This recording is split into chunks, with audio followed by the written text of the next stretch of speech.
Please, just stay warm, okay? I know what it feels like to have no one." Harper's voice trembled as she wrapped her only blanket around the shivering golden retriever. Rain pounded relentlessly against her roadside hut, and the wind howled through gaps in the wooden planks. The dog's wet fur clung to his trembling body, his eyes pleading and afraid. She had seen that look before, in her own reflection, on nights when the cold cut deeper than hunger. 24 and homeless. Harper Wells had once sketched evening gowns in university classrooms, her fingers dancing across paper with dreams of runway shows and fashion magazines. But grief had torn through her life like a storm. First her parents in a car accident the previous year, then her uncle's cold dismissal. "I can't afford to keep you here anymore." The door had closed behind her with such finality. Now she survived through cleaning jobs, mending clothes for street vendors, anything that brought in a few dollars. Her fashion design degree remained incomplete, a dream deferred. Her hut was built from salvaged wood and tarp, hidden beside an old oak tree near the park. Inside, a sleeping bag, a small camping stove, and sketches, always sketches, of dresses she might never create. But tonight, none of that mattered. Tonight there was a frightened dog who needed her more than she needed her only source of warmth. "You're safe now," she whispered, stroking Baxter's head gently. "I promise." She brought him inside, sharing the little food she had, half a sandwich she'd been saving. She stayed up most of the night, keeping him warm, watching his breathing steady as he finally relaxed beside her. Across town, Grayson Sinclair paced in his penthouse office, phone pressed to his ear, while his heart hammered with panic. His 4-year-old niece, Lila, burned with fever in the back seat of his car, and Baxter, his late father's beloved dog, the last living piece of the man he'd lost, was somewhere out in that storm. "We've checked every street, Mr. Sinclair," his assistant reported. "I'll keep the team searching." Grayson closed his eyes, fighting back the guilt. The day had unraveled so quickly. One moment he was watching Lila play in the park, taking an urgent business call. The next, her unicorn toy had slipped from her feverish hands, and in her attempt to retrieve it, Baxter had bolted into the rain. He'd had to choose, rush Lila to the doctor or search for Baxter. There had been no choice at all. But now, with Lila finally resting safely at home under the nanny's care, the weight of losing Baxter crushed him. His father had passed away the previous year. His wife had left him, later marrying his business partner, a betrayal that still stung. Now he had Lila, orphaned after her parents' death, and Baxter. They were all he had left. "Find him," Grayson said quietly, his voice breaking. "Please, just find him." Harper woke to sunlight streaming through the cracks and a wet nose nudging her hand. Baxter's tail wagged weakly, his eyes brighter than the night before. His collar had a name tag, Baxter. If found, call Grayson Sinclair. "I have to take you home, don't I?" she asked softly. But she had no phone, no way to call. Baxter licked her hand as if understanding. Grayson stood in his security office watching CCTV footage for the third time. There, a slender young woman in worn clothes, running through the rain. She'd scooped Baxter into her arms, wrapped him in something, and carried him towards what looked like a makeshift shelter beside the road. "Get me that location," Grayson ordered, his voice firm. His assistant hesitated.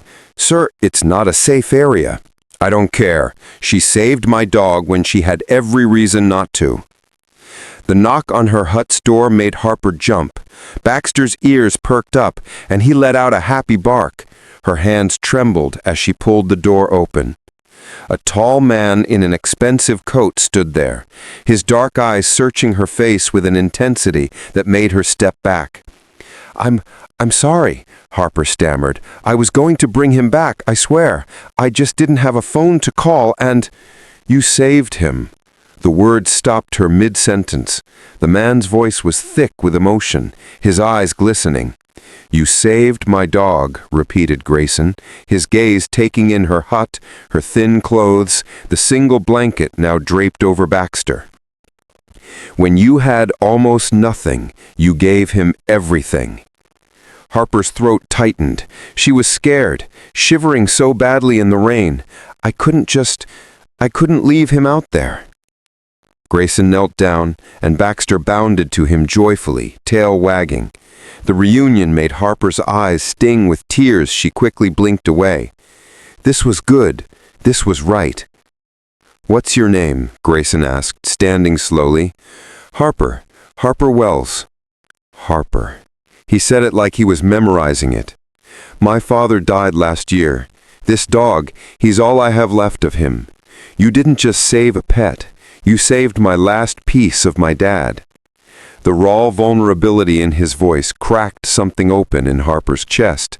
She understood loss. She understood that desperate need to hold on to anything that connected you to someone you loved. "I'm glad he's okay," she whispered. Grayson studied her for a long moment, his expression thoughtful. "Where do you work, Harper?" "Odd jobs, cleaning, mending, whatever I can find." "And before this?" She hesitated, memories flooding back. "I was in fashion design school, but my parents died last year. My uncle couldn't keep me. So this is my life now." Something shifted in Grayson's expression, recognition, perhaps, of shared grief. "I lost my father last year, too, and I'm raising my niece now. Her parents, they're gone as well." The silence between them felt heavy with understanding. 3 days later, another knock came. Grayson stood there again, this time with a small girl clutching his hand. The child had dark curls and bright, curious eyes. "This is Lila," Grayson said gently. "She wanted to meet the person who saved Baxter. She's been asking about you every day." Lila looked up at Harper with wonder. "You helped Baxter when he was cold and scared?" Harper knelt to the child's level, her heart melting. "I did, sweetheart. He needed a friend that night." "I need friends sometimes, too. When I'm sick or sad or miss my mommy and daddy, Uncle Gray says you were very, very kind." Something in Harper's heart both twisted and softened. "Your uncle is right to take such good care of you." Grayson's voice was quiet but firm. "Harper, I have a guest house on my property. Small, private, safe. I'd like you to stay there. No rent. You'd have a real place to sleep, to shower, to figure out your next steps." Harper stood quickly, shaking her head. "I can't accept charity." "It's not charity. It's gratitude. You showed me that kindness still exists in this world. Let me show you that there are people who want to help. Please, Harper." She said yes, not because she believed in miracles, but because winter was coming, and she was so tired of being cold. The guest house was small but warm. Harper cried the first night, overwhelmed by the simple luxury of hot water and clean sheets. Grayson kept respectful distance, but Lila had no such boundaries. The little girl appeared daily, clutching drawings, asking her to read to her or play dress-up. "Why do you like drawing dresses?" Lila asked one afternoon, watching Harper sketch. "Because they're like dreams you can wear. They make people feel beautiful and special." "You should make lots of them. You should make me one." That evening, Grayson knocked with a package. Fabric, thread, a sewing kit. "Lila told me what she wants most in the world," he said quietly. "A dress that Harper made. So, if you're ready, maybe you could start again. Not because you have to, but because you deserve to." Harper's hands shook. "Why are you doing this?" "Because you gave warmth when you had none to spare. You gave food when you were hungry. You gave shelter when you barely had any." His voice roughened with emotion. "That's not just kindness, Harper. That's the kind of person the world needs. If I can help you find your way back to your dreams, then maybe some good still exists." Months became years. Harper created her first collection, small pieces inspired by resilience. Grayson helped connect her with buyers, but the work was hers.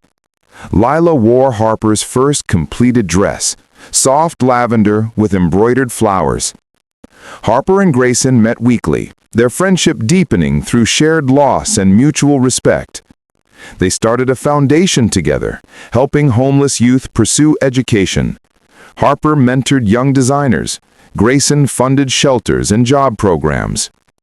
3 years later, Harper stood in her own boutique, surrounded by her designs.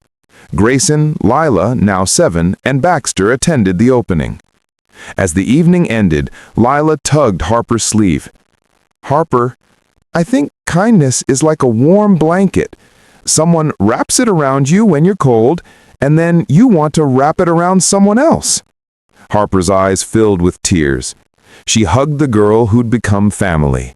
Looking up at Grayson, she smiled. "That night in the rain, I gave Baxter my blanket because I knew what cold and alone felt like. I never imagined it would come back like this." "Kindness always comes back," Grayson said quietly. "Maybe not how we expect, but it finds its way home. It always does." Harper understood then. True wealth wasn't measured in money, but in the quiet moments when one soul reached out to another and said, "You matter. You're not alone." Because that was all anyone ever needed.